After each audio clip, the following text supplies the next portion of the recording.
if they stop Mbappe, do they stop the French? I think maybe. I think if they stop the ball into Mbappe, they probably stop the French. I mean, Mbappe is someone that needs some service. So ultimately, if they can stop people like Griezmann and other people being able to provide him with the ball, they have an opportunity. But I think England, have done the job that's in front of them. There'll be lots of euphoria, and rightly so. We're very patriotic as a country.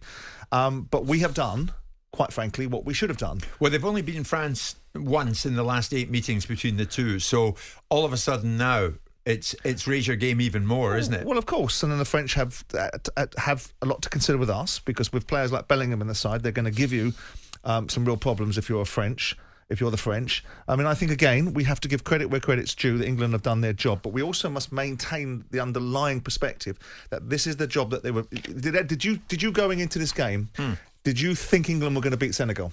Yes, I did. Right, and I think most people expected them to beat Senegal. So we must get context. If Gareth Southgate goes and beats the French, it will be the first time in his tenure as England manager that he's beaten somebody that people don't expect him to, and then the game is afoot. You don't expect them to. That many people don't expect them to. I expect. No, I don't. Look at it though. No Benzema, no Kante. I think. Well, the French never a better opportunity. The French are one of the favourites for the tournament. I think the balance of probability is so England. Most people. Well, but the attitude is changing towards England and building up the momentum. People, it's peaks and troughs, and that's the way that football goes. I think on the balance of probability, the French are the slight favourites. And going before the tournament, they were definitely the favourites, irrespective of the missing players. But here we are today with England going into a game that either they're not expected to win, or they're at least on an equal footing. Now, if they win that game, it will be the first time, undeniably, in competition football, under Gareth Southgate, that he will have overcome an opposition that the balance of views either gives him a 50-50 chance or slightly errs on the favour of the opposition. Then the game's afoot. Then Gareth Southgate can talk to people like me about the reality of perceived criticism for England missing opportunities in the past. Sure. I mean, even without Kante, without Benzema, they have individuals who could cause problems. Olivier Giroud being one.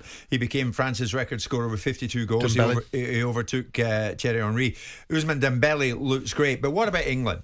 I mean, Jude Bellingham continues to write headlines out there while we left. Everybody's talking about Bellingham, and that was even before the Senegal game. Everyone back here is talking about this 19-year-old. He is incredible, and even he thought he would never get to a stage like this.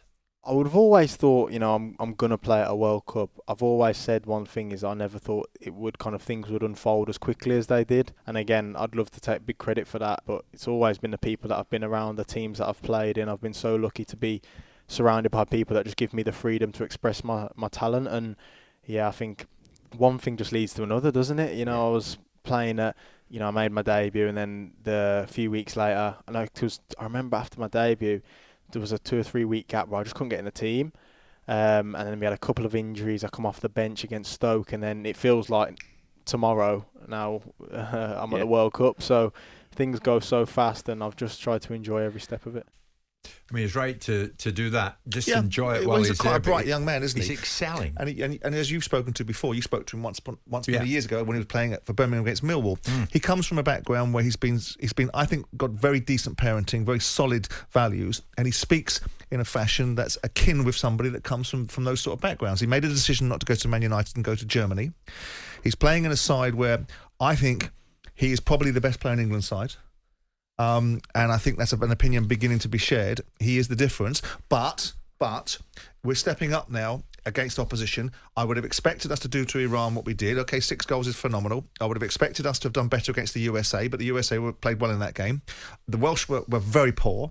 And the Senegalese were what they were. They were quite naive in transition. They weren't a particularly good side, but we did the job that was in front of us. We did the same job that the Dutch did to them. Yeah. So here we are now against the French. It's big boy time, and we'll see how England can fare, how Jude Bellingham will come out of the game against the French, and how we will fare in a game that on the balance of probability, like I've already said, there's an expectation that the French will overcome us. I quite like Bellingham saying, come on, give a bit of credit to Jordan Henderson. Certainly Henderson played his part and more last night. The two of them combined for the opening goal. Yeah, I mean, it's camaraderie, it's team spirit, and they're building a unit and a galvanised mentality. They're making sure that everybody sticks up for one another, and they're feeling the passion and the momentum. I think he's 19 years of age. I'd prefer for him to speak about his game and focus on what he was doing. Yeah. If there's a feeling that they need to defend Jordan Henderson, I think Jordan Henderson performs a certain function. We will see when you've got a better midfield you're up against, when there's more requirements of England to do a different type of job, whether Jordan Henderson can fit that bill. But Jordan Henderson is a decent player, and some of the ABH stuff, anybody but Henderson mentality that was going through some of the media was probably wrong. But I still think that if you're looking for a creative midfield and you're looking for a team that's going to be able to dominate the midfield, Jordan Henderson might come up a bit short. But in the game against Senegal, he was a worthy component part of a decent England performance after 35 minutes. Yeah, I mean, I remember Del Piero. Remember, we met him over there before the ball was kicked. He said, if England waking up, they can go deep.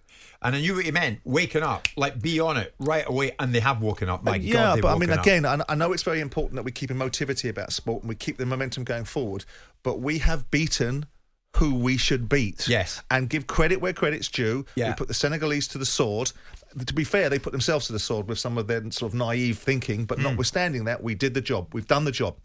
Now, if they can beat the French, which is a big if they can, then there is very little reason why England can't mount a very significant challenge into winning this tournament. Okay.